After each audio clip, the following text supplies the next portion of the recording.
That's quite a bit of a walk. Quite some walk. I hope you can hear me clear. Okay, hello, am I clear? Hello? Can it?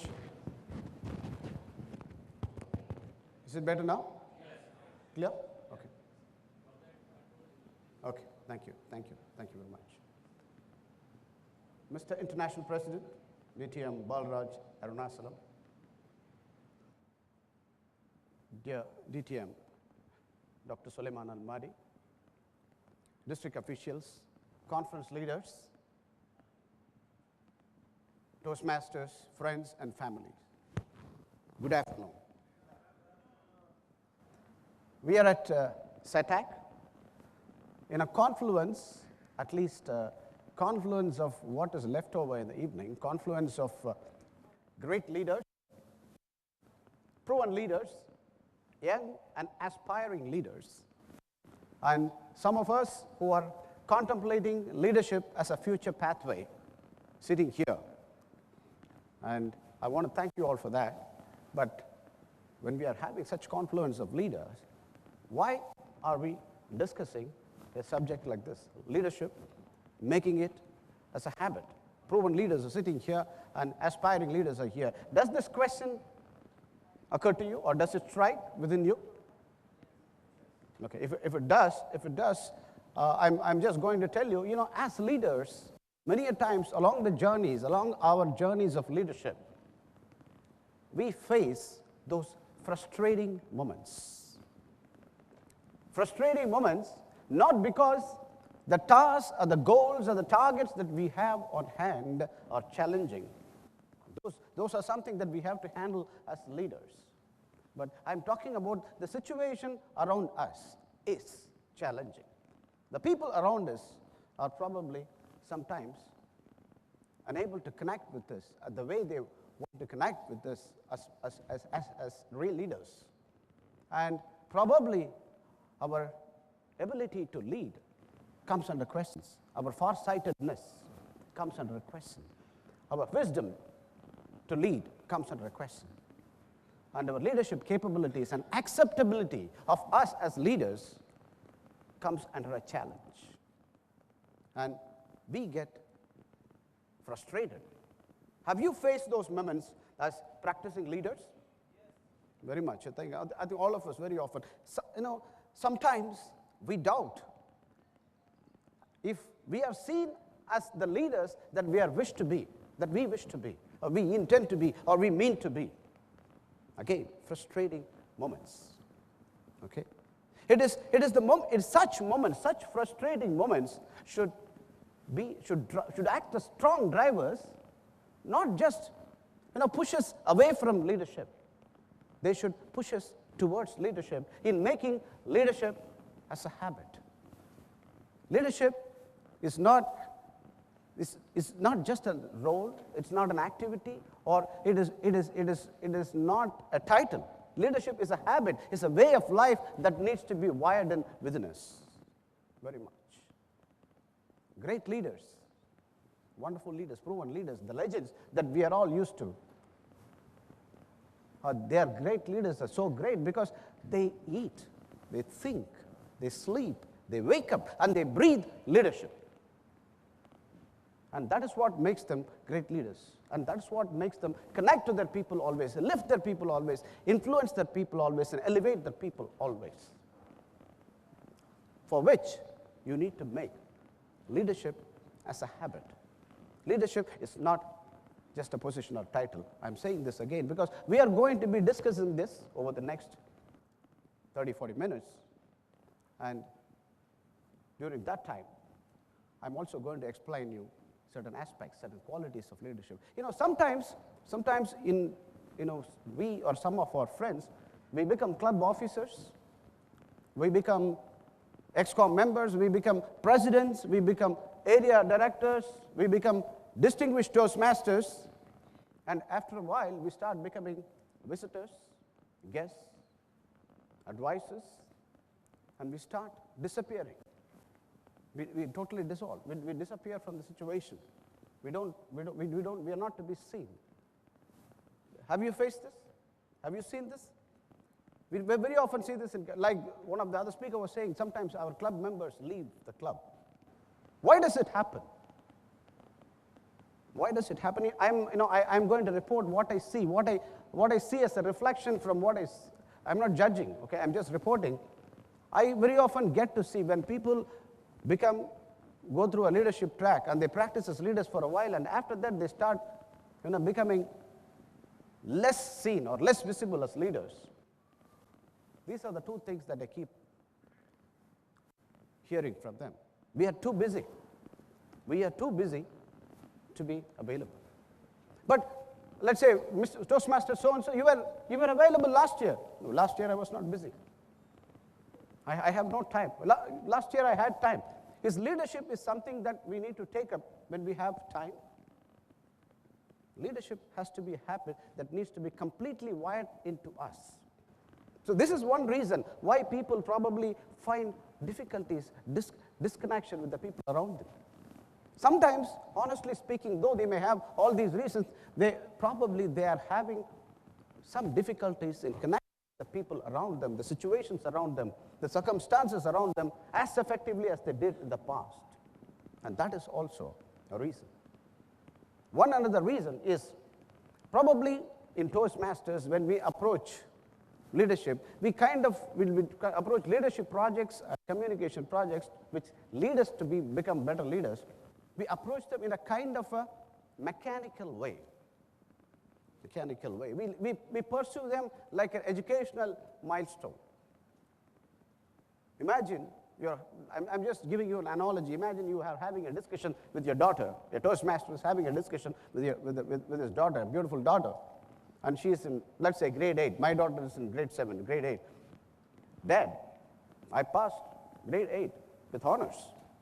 Oh, and the Toastmaster says, I've done my competent communicator. And if she says, I've done my grade 9 with high honors, and the Toastmaster is going, I have done my DTM. Many times, we approach our educational projects, our leadership projects, as kind of educational milestones. Leadership, it cannot be an educational milestone. Leadership definitely is a function of getting educated, but you convert those education into practices, into habits, into a lifestyle which needs to be wired into us. That's what it takes to make leadership as a habit. Now, sometimes, also, after a while, after our initial successes as leaders, after the initial momentum achieved through the specific skill sets that we have, some specific strengths that we may have, after we start hitting a wall. Our initial movements will be exciting. We may be connecting very nicely, but after a while, we feel that we are stagnating and we are hitting a wall. Have you faced it?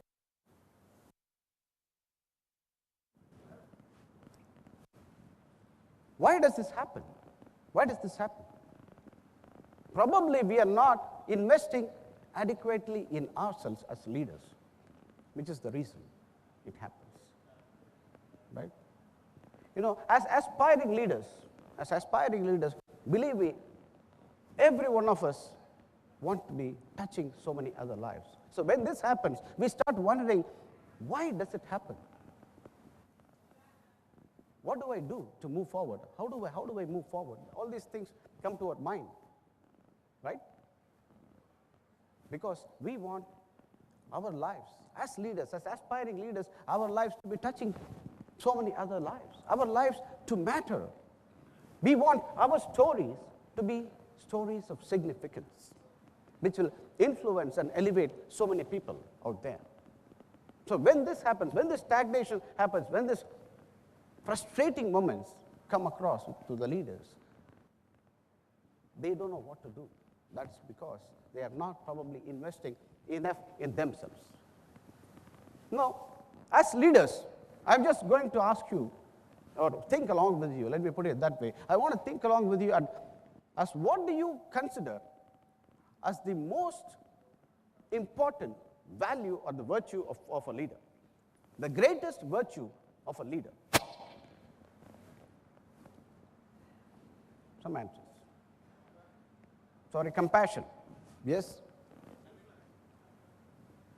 Sorry? Empathy. Wonderful. Direction. Wonderful. Far-sightedness. Yes, we discussed about far-sightedness. One more, and then we'll move. Commitment. Yes. All of them, all that you said are all very important. But based on my little research on the stories of those wonderfully inspiring leaders, great leaders, legends that we lived upon, that we have witnessed in this world. And based on my own little practice of leadership, I think it is the ability to continually and consistently inspiring people that comes as the supreme most. Leaders are great sources of inspiration. And it is this quality that makes them to be continuously connecting with the people around them. Leaders. Okay? They are, I would even say that they are continuous transmitters of inspiration. How do they manage to do that? They get inspired, go inspiring. They're always inspired and go inspired. They read, they register and deliver. They do, digest and deliver as leaders. All the great leaders always did this. So I would want to call this ability to continuously transmitting inspiration of leaders as a process of transpiration. Transpiration is a very, very important element of continuously being able to inspire your followers. If you go Google this word, you will not find an answer. You will find a biological definition for transpiration, but this is a process. This is the ability to continuously transmit inspiration in people. And how do you do that? As I discussed, you need to get inspired and go inspiring. Be inspired and go inspiring. Read, absorb, deliver, do, digest and deliver. This is what all great leaders always did. And that is why they remain the great leaders that they are. And leaders are ambassadors of this transpiration. Is lived by their inspiration. Remember we talked about those frustrating moments. When people come to you with those frustrating moments, as a great leader, you need to be able to clarify things for them, qualify things for them, show them things that they cannot see themselves. The process of continuously developing this ability in yourself as a leader is so very important. And that is what makes us be a sustainably great leader who is always available for his people for all situations and still be inspiring them continuously. Now let's also quickly look at what these great people, what did they have to say about leadership. The doyen of leadership, the best one I admire as a great leader, Mr. Nelson Mandela. This is what he had to say about leadership. I think yesterday one of the table topics was on leadership, I understood, during the semifinals. See what he says. To inspire greatness, you need to exceed expectations. In fact, to inspire greatness in people, you need to exceed their expectations. He had to say this when he came out of the prison after 27 years for a particular situation. If you little bit rearrange this, read this. If you have to exceed the expectations that people have on you, you need to inspire greatness. Inspiration is so important as a leader. Let us look at another modern day magician of a leader. We recognize them, right? Mr. Elon Musk, the technology guru, the person who is changing the world, the person who is converting the impossible things as possible for human beings. This is what he had to say about leadership. Inspire people towards the achievability of a perceivably impossible value creation. There's a lot of words, there's a lot of phrases there, but but there is a deeper philosophy in it. We need to understand what it simply means. making possible what people perceived as impossible. He is the person who brought in the battery cars, the Tesla cars, and changed this world. And today it is commercially viable. It is changing the world and providing us the clean energy cars. He is the person who wants to send humans to Mars and make human beings as a multi-planetary species. Inspire people towards achievability of a perceivably impossible value creation. Inspiration. The bottom line is inspiration. That's what this great leader is. You know, just to sum up, leadership is not a title. Leadership is not a position. Leadership is not something that you occupy for a while. Every one of us sitting here, every one of us alive, has the power to go to work every day and produce the absolute best that we can possibly produce. We don't need a title for that. We just need to make leadership as a habit. And every one of us alive has the power to inspire, influence, and elevate everyone that we meet, probably here, probably outside there, probably in the YLP hall. We can elevate them. We don't need a title for that. We just need to learn to make leadership as our habit. Having said that, let us quickly look at what I think are the top 5 virtues of becoming a great leader, on developing the ability to continuously inspire people. What do we have to do? There are so many, again, qualities of a leader, but this top 5, I consider it now, it is evergreen. You need to be continuously iterating and optimizing it. Let's quickly look at them. Number 1, mastering yourself. Again, we're talking about inspiring people. Mastering yourself or self-mastery. Number 2, influence and impact. Number 3, community, having a community orientation. Perseverance. And finally, balancing. I want to quickly run this with you. Mastering yourself is so very important. You know, before we go around as leaders and start inspiring people or aiming to inspire people, we need to find inspirations within ourselves.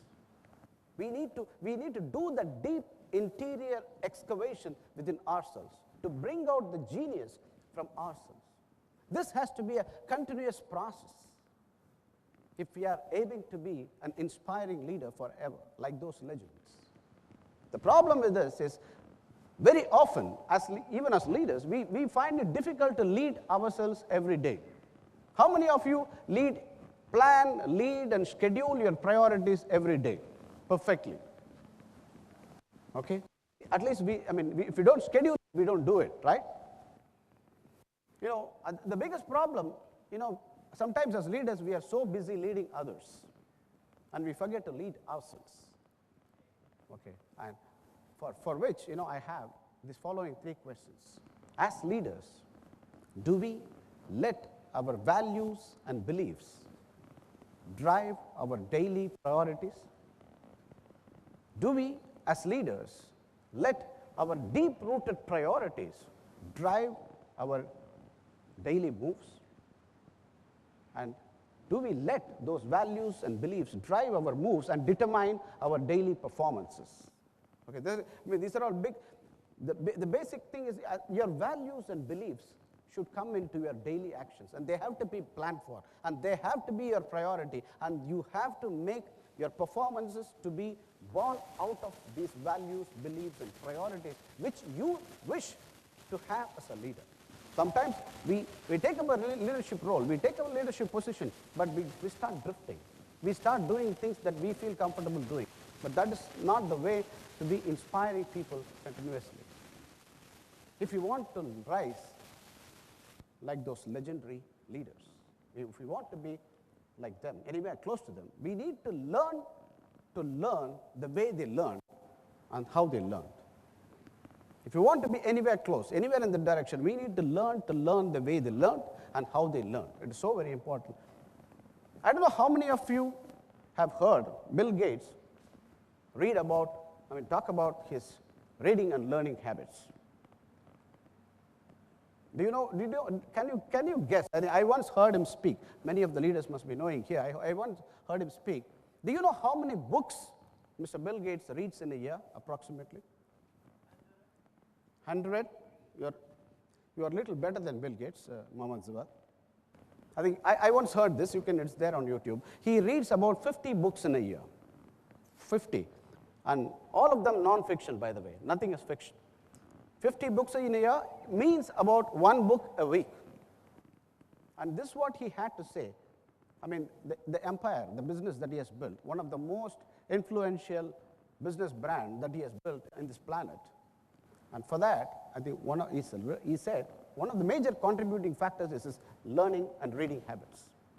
And that is what, made him transform his boundary from just being a businessman to becoming a great humanitarian and a great philanthropist to give back to this world. His reading habits and learning habits. And he had these 3 quick advices for aspiring leaders to be learning leaders. Whatever you read, it has to be, number 1, serious reading, no casual reading. When you are reading, you have to be concentrating. When you're learning, you have got to be concentrating and converting what you're learning as concepts into reflections internally. So do serious reading if you're reading. Don't do casual reading. And number 2, get into those white zones. Block out your reading time if you're reading. He says he reads for about 1 hour a day before he goes to bed. And absolute focus. You cannot do 5 minutes here, 10 minutes there, okay? And finally, he says, finish what you start. Or do not start what you cannot finish, but finish what you start. Because you cannot have those half-cooked understanding or gap in understanding and go about preaching to people and start inspiring them or convert them into concepts that you want to practice yourself. So these things are so very important. Right? I felt they are very, very valuable advices coming from a great man like him. And the question I have for the aspiring leaders or the leaders that we are, do we have a daily learning or reading time? I'm not saying or I'm not advocating that we all have to carry books always. Okay, some form of learning. It could be reading books. It could be listening to audio books. It could be listening to podcasts. It could be singing if you want to be a great, it could be dancing if you want to be a great dancer, okay? But are you dedicating learning time every day? And do we have our concentrated white zones of our learning? Even if you want to become a great football player, do you have that concentrated learning zones that you're following every day? And thirdly, do we reflect our learnings into practices sincerely?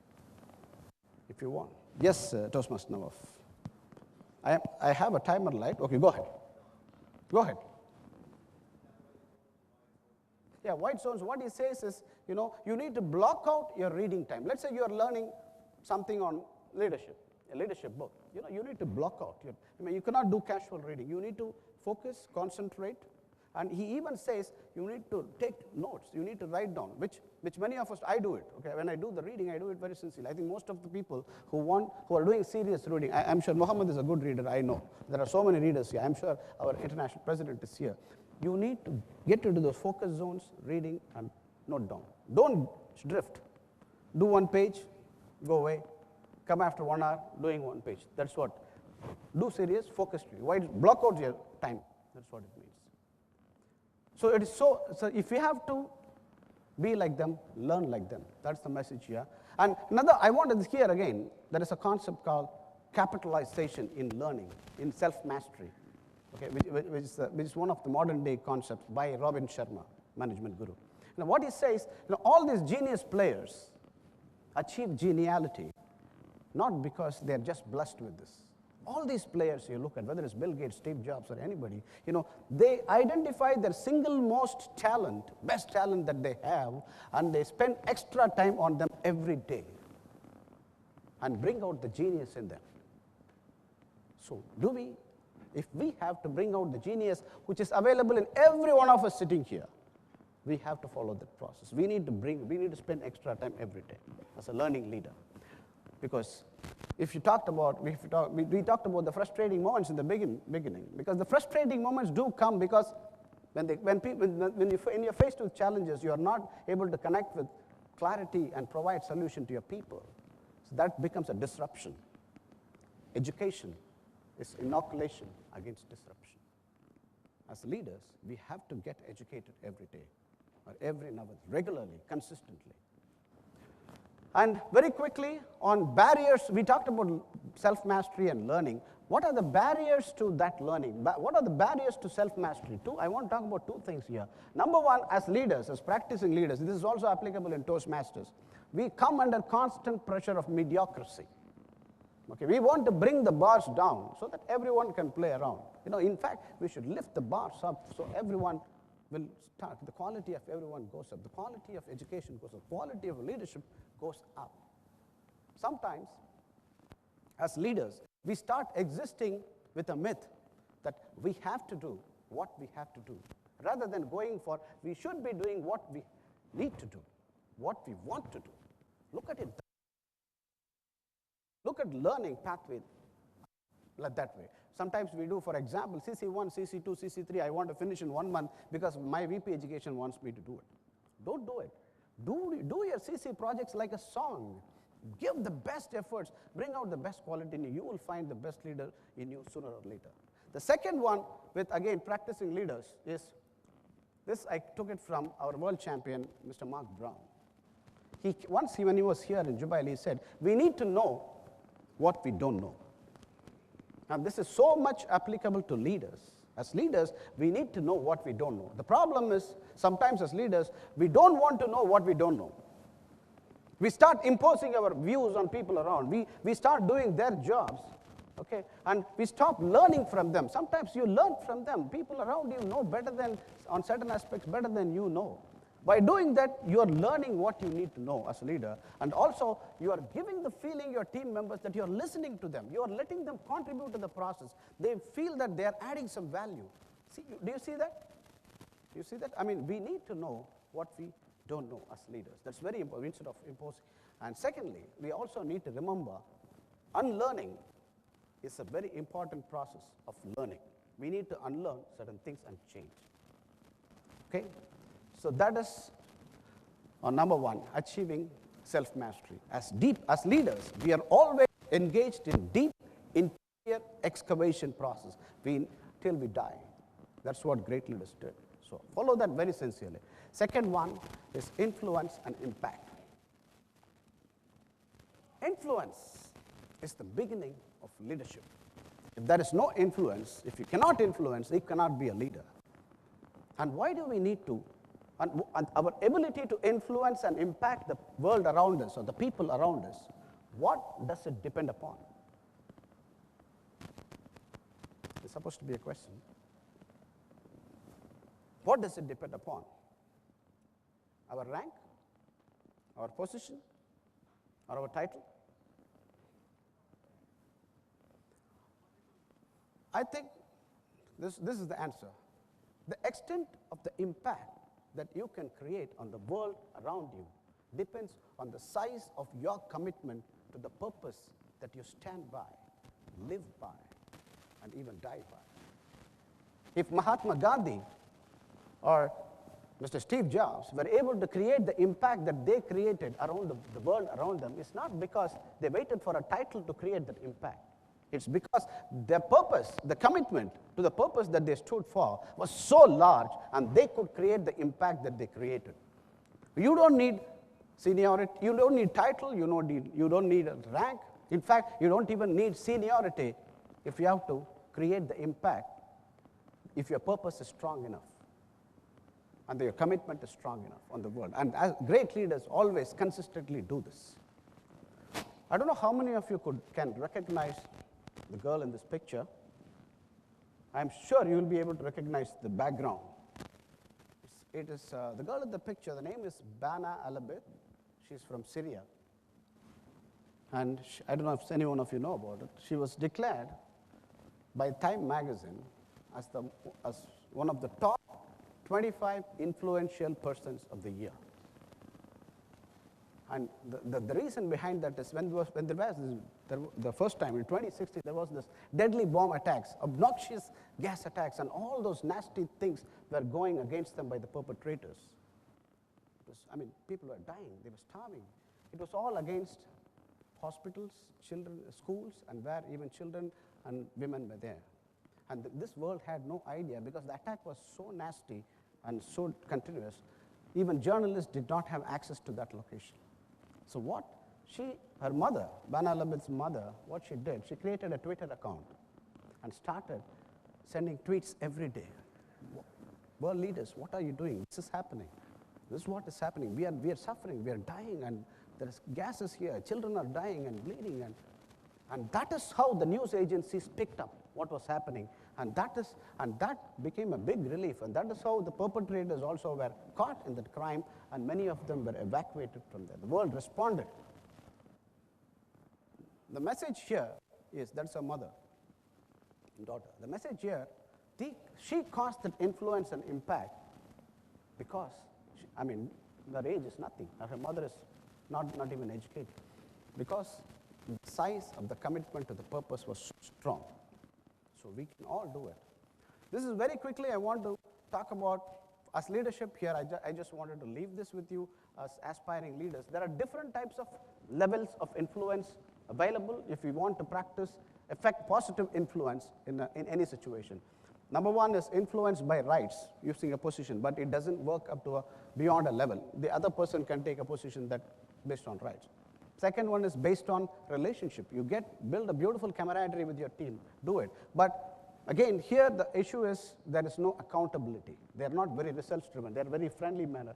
You get friendly with everyone. You try to please everyone and get things done, which is not a sustainable influence level.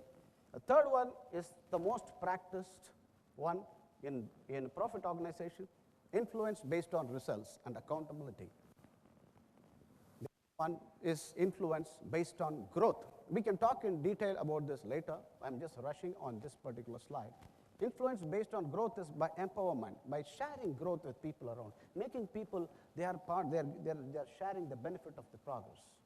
And the topmost one is influencing people based on respect that you generate in the industry. Let's say, for example, Jack Welch or Mr. Nelson Mandela in a social environment, in a human rights environment. Leaders who are able to generate this kind of an influence by respect, which is personhood, they are beyond the boundaries of their operation. They become global. They become globally influenceable leaders. Okay, so we talked about self-mastery, we talked about influence and impact. Next one I want to quickly look at is community. From a leader's perspective, from a leader who wants to make leadership as a habit, needs to take community very seriously. Okay? Community is a key element of any legendary life. Family people sitting here, men and women, okay? And whatever be the area that you operate in, whether you work for a company as a manager, or you are a club president, or you are a football coach, you are always a community leader. We need to keep this in mind. We are dealing with people. We are dealing with families. We are dealing with feelings and relationships. So community orientation needs to be very strong in leaders' mind. A leader is someone who needs to have a perpetual orientation for others. Understand? You need to have a perpetual orientation for others. The need to develop this quality depends on how often you think for others, or you think for your goals and targets of your organization. Whether you're just keeping the vision and mission boards, not thinking about people, or you think more about the people. If you're one of those kinds, we should remember one thing. People don't care to know how much you know until they know how much you care. They don't care to know how much you know until they know how much you care. It is so very important. People are an important element of any leadership situation. And therefore, you need to always develop an ability to have a mind for them and have a mind of them. It is so very important. We need to help them discover the genius out of them. We need to help them show this neurobiology in them. We need to provide them the research data, and we need to provide those benefit briefs, which makes them, they can discover the heroes of humanity in every one of them. It is so very important. Community is a key element to legendary life. The next one, which I want to quickly cover, is perseverance. We all understand this quality, right? Perseverance. Anyone has a doubt on this? Persistence to a chosen course of action. It's very important. I'm just going to give you a little story on this, very quick story. Now, as leaders, if we want to achieve world-class results and want to be world-class leaders, we need to commit world-class efforts and world-class performance to achieve that. Once again, I'm bringing this magician back in the picture. We all know who he is, right? Elon Musk. When Elon Musk got into this dream of making space travel commercially viable for a common man or a human being, he wanted to get those rockets. He needed those rockets that can take for this all that takes. This is, I'm talking about 15 years ago. And he went to Russia and he had a discussion with those Russian team to buy those rockets. Everything was available. The kind of rockets that he wanted was available. The problem was one thing. They said the price tag is $8 million for one rocket. $8 million. Commercially viable operation for a common man, $8 million. He said, that's wonderful, but I can't pay $8 million. And they said, you got no money, boy. I don't think you can pay this. And he said, it's not the question of whether I can pay or not pay, but it is not something that is going to be commercially viable for my mission. I want to make humans travel from Earth to Mars, or wherever he was aiming, as viable, affordable for everyone. And he said, I think I can make it much cheaper. He came back, he started doing it. He launched his first mission, I don't know how many of you know, in 2006. And the rocket burnt off within seconds of takeoff. 2007, he took off, failed. 2008, took off, failed, blasted. A couple of years ago, he sent the rockets. The rockets were the first kind which came back and landed on Earth. The first time. And the cost of $8 million, if you remember, it cost him less than 1/12 of what those people said it cost. And today he's saying that he is going less than 1/12. It's about $400,000, $500,000 is what it took him. And he says he's going to optimize on that cost further. He failed, but never gave up and ended up successful. So, you know, perseverance is so very important quality in leadership. And perseverance can be painful. Perseverance could be a struggle. Perseverance is a big demand. But as leaders, we need to learn to enjoy that pain and struggle to pursue the path that we choose to pursue. Finally, balancing. We talked about all these things, but balancing yourself as a leader is an extremely important quality if you have to bring up the virtues of, the benefits of all these virtues so nicely and keep performing. Here, from Robin Sharma's school, I want to quote, every human being, if we want to be a performing human being, we need to balance the 4 interior empires that we have within us. Can anyone say what are the 4 interior empires that we have? Heart set, mindset, heart set, health set, and soul set. Okay, you can have a great mindset is all about, you know, your analytical abilities, your problem-solving skills, your goal-setting skills, your visionary capabilities, your technical skills. You might have the mindset of those wonderful Elon Musk, but if you don't have a great heart set, with that wound being inside, with some hurt feeling inside, some anger inside, you're not going to be able to bring out the benefits of your mindset as well as you should be. Okay? You know, sometimes in leadership, you face a lot of animosity, right? Great leaders can vouch for that, right? We have a lot of negative situations around us. Sometimes people talk behind your back as a leader. You need to be prepared for that. You can't be responding to each and every one of them.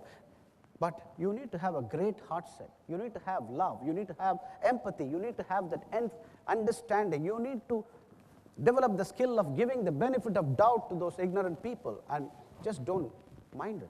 That is heart set. Otherwise, you will be so obsessed with those hurt and anger feelings, and you will not be able to bring out your technical capabilities 100%.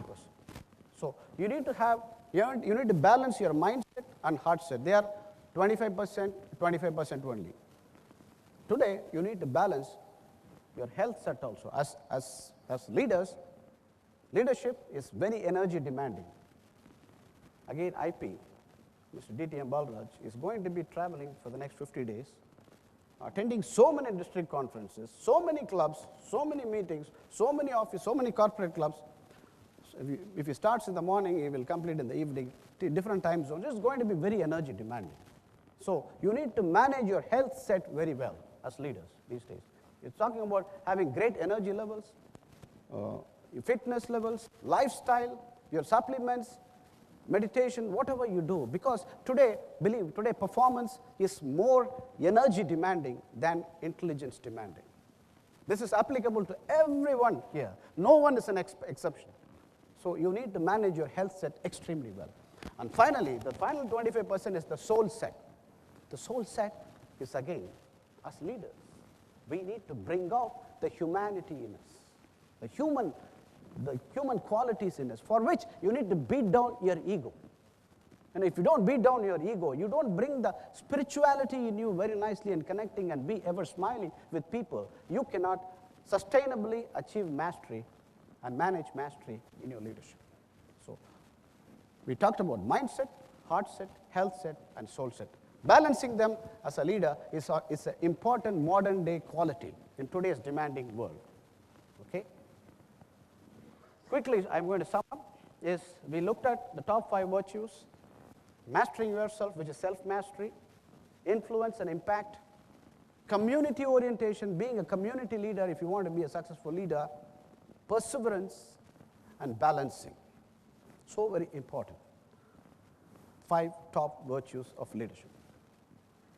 And I want to just leave you a quick leadership guide here, and I'm just using a clock. And we as leaders, again, we are driven by a clock. 24 hours is all the time that we have got. And most of us, all of us are working somewhere, right? Or self-employed. So we need to manage our work. So every day, we need about 7 to 8 hours to sleep and rest. Some of us maybe 5 hours, but I do 7 hours. And you need about 8 hours for going to work, and about 2 hours to eating and getting ready, and about 2 to 3 hours for health and exercises and fitness, whatever that you may want to have. What you're left with is 3 to 4 hours. Take 1 hour out of it. Around 3 hours is the learning and investment time available for you in a day. Which is what percentage? It is about 10 to 15% of your time is all that you got if you have to develop yourself into a legendary leader or learning leader, as a great leader. If you have to start moving along that projectile, that is the time that you got. If you do it on a weekly scale, it's about 168 hours. And maybe you can do a little more. So if you're able to invest about 15% of your time as a guide, as a leadership, if you're able to invest about 15% consistently, regularly, then you are on the very good category. If you're able to do 15 to 20%, you're on the super good category. If you're able to achieve this, you're in the excellent category. You can aim, at least we need to start 10, 15% to be a sustainably successful leader who wants to make leadership as a habit. Because as leaders, we are ambassadors of transpiration. You remember what we discussed about transpiration. What is transpiration? Transmitting inspiration, being the hero of transpiration. That is so very important. Topmost value for a leader. And if you manage to do that consistently, regularly, and successfully, and start practicing it, leadership will be definitely wired into you as a habit, and it is going to be inside every fiber of your being. Thank you all for listening so far. Thank you very much. Thank you.